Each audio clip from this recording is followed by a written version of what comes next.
In my never-ending quest to find more and more contrived ways to justify bringing Noir Corn into my clears, here's a clear of ME8 featuring masked men. Let's immediately address the elephant in the room. One of these operators is not wearing a mask. But Senchi's helmet basically covers a good portion of his face, and if the notorious mask enjoyer Noir Corn considers this to be wearing a mask, then I'm willing to say Senchi is wearing a mask. Huh? What's that? You're saying Noel doesn't wear a mask?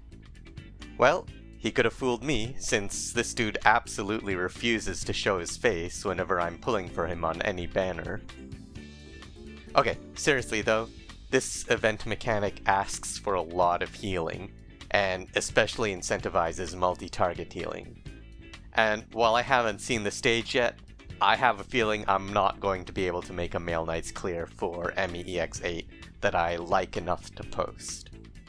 Maleknights has never been known for stellar healing, and I have the added disadvantage of being completely incapable of pulling 5-star medics from the gacha. Overall though, I'm really enjoying this event. The enemies are hilariously goofy, but also interesting. My favorite is definitely the charging horse, which Hypergriff rightly highlighted in ME7. The horse cart is also an interesting take on the traditional vehicle enemy, which incentivizes feeding it enemies to slow it down. It also has one of the best sprites in the game. But the one I want to talk about the most are the water jug carriers, which are a weird variant of the spiders. On death, they explode, and you can stop them from exploding with silence.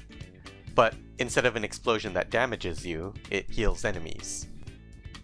Most importantly, the explosion also fills up the aqueducts. I had an entire video where I talked about enemies that hinder you, but with a bit of planning can also be used to help you, and this is a good example of this. The event mechanic strongly encourages you to fill up the aqueducts with water, and these guys fill them up by a fair bit. For comparison, one water jug explosion is equivalent to Herald healing a single aqueduct for roughly 20 seconds. And the reality is, your medics will probably be spreading their healing around to multiple targets.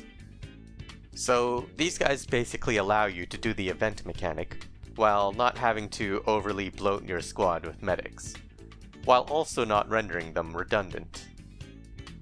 Speaking of the event mechanic itself, I think it's really nice. I spent an entire video complaining about why the boss fight for Unrealized Realities sucked, which featured an entire discussion on the benefits of restricting players in complex stages. This mechanic does it in an interesting way. Relative to more traditional stages, the stages in this event have significantly fewer undeployable tiles. Players have far more flexibility on where to put operators. But Hypergriff put soft restrictions by requiring your operators to be next to an aqueduct in order to do damage to certain enemies.